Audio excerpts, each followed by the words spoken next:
Plage, climat et douceur de vivre. Pour les retraités français, la Thaïlande est aujourd'hui un pays de cocagne. Je suis très heureux. Je dis souvent que c'est la meilleure partie de ma vie. Ils sont aujourd'hui des milliers à vivre à 9000 km de la France et à profiter de leur pension au soleil.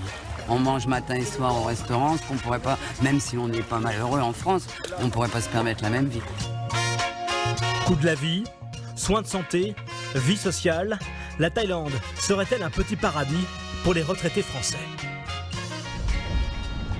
2 ans et demi que Didier Plouhinec, 64 ans, vit à Phuket. Je me suis dit, lorsque je serai en retraite, je ne vais pas aller à la Pointe du Raz, là-bas d'où je suis originaire, passer l'hiver dans la brume et l'humidité. Il était hors de question, quoi. Après 30 ans comme professeur d'éducation physique à Cherbourg, ce Breton s'est donc installé sous les tropiques thaïlandais, avec un visa retraité. C'est ça que vous êtes venu chercher en fait? Voilà, le soleil, la mer, le beau temps, le plaisir de naviguer en toutes circonstances. Tous les 2 jours, Didier Plouhinec s'offre une grande balade d'une 20aine de kilomètres en paddle, sa passion. Il y a un sentiment de liberté qui est incroyable. Je suis tout seul en mer, quoi. Il y a personne. Je croise, des fois je vois des tortues. L'autre jour j'ai vu un espadon qui a sauté devant moi. À Phuket, ce célibataire s'est trouvé un petit appartement au confort qu'il a souhaité rudimentaire. Donc voilà, dans mon petit salon, ça me sert de stockage pour le matériel des copains, le pagaie, planche. J'ai mon petit bureau où je fais mes rapports de sortie en mer. Une deuxième planche de course qui est là. Ma chambre de 18 mètres carrés avec vue sur le garage qui est extrêmement bien. Bon, c'est un peu chaud, mais ça va quand même. Et ici, ma grande cuisine qui est toute vide. Avec 2000 € de retraite mensuelle en Thaïlande, Didier Plouhinec vit confortablement. Mais comme pour chaque retraité, ce sont les soins de santé qui coûtent cher ici. J'ai une assurance Thaï et qui me couvre pour les frais d'hospitalisation. C'est la formule in-patient. Si je vais en consultation de jour parce que j'ai mal quelque part, je vais devoir payer. Sans être remboursé. Sans être remboursé. Et l'assurance santé coûte combien par an? Et l'assurance santé, je l'ai payé 1700 €. À Phuket, d'autres font le choix d'un logement plus haut de gamme, comme Bernard Cusset, 65 ans, et son mari.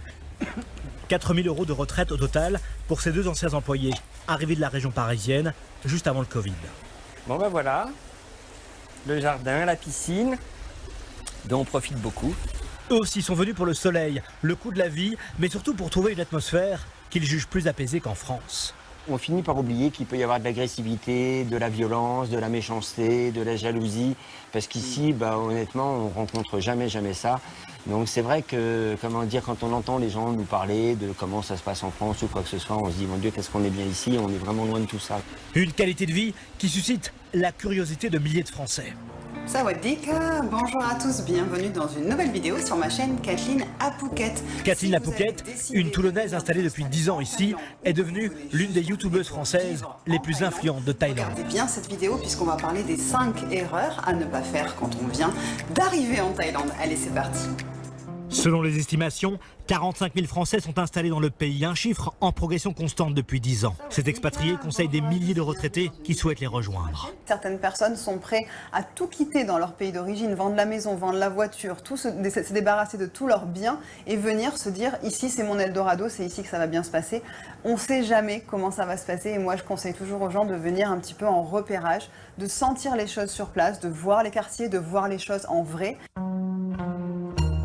Et une fois installés, pour s'intégrer socialement, les pensionnés peuvent rejoindre l'une des nombreuses associations de retraités français du pays. Comme ici, l'Amicale française de Pattaya. Jambes tendues devant, on replie les jambes et on passe sur l'arrière et on tend les jambes sur l'arrière. Elle a été créée il y a 5 ans par Jean-François Dossmann, un ancien gendarme de 64 ans, aujourd'hui à la retraite. J'ai jamais pu, durant toute ma carrière, consacrer du temps aux autres. Et c'est ma contribution un petit peu pour aider les autres. Après s'être sentie isolée pendant 3 ans de retraite en Franche-Comté, Jacqueline Leroy, 72 ans, a retrouvé ici une vie sociale. Avec ce que le pays offre, ce que les associations offrent, c'était plus facile d'élargir ses connaissances et ses activités. Vous vous ennuyez plus ici? Je ne m'ennuie plus. J'ai commencé le badminton à 70 ans. Et puis je joue. Mal, mais je joue.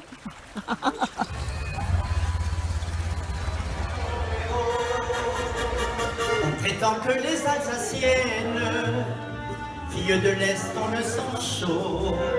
L'amicale de Pattaya compte désormais 400 membres. Une nouvelle famille, comme elle la qualifie pour Jacqueline Leroy, qui a laissé derrière elle sa fille et sa petite-fille.